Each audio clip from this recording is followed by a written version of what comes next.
Jusimon mời suy đạn Jusimon đạn mấy con cơ con sao Jusimon gì what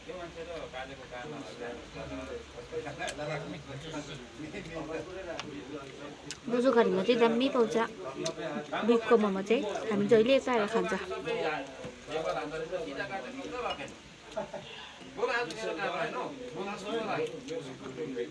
फाले पनि गोरुको फाले पनि मिठो पाउँछ हो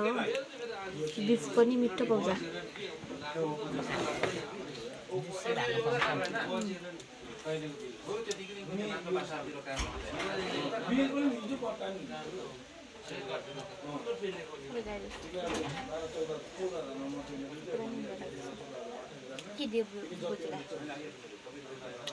भात पकाइरहेछ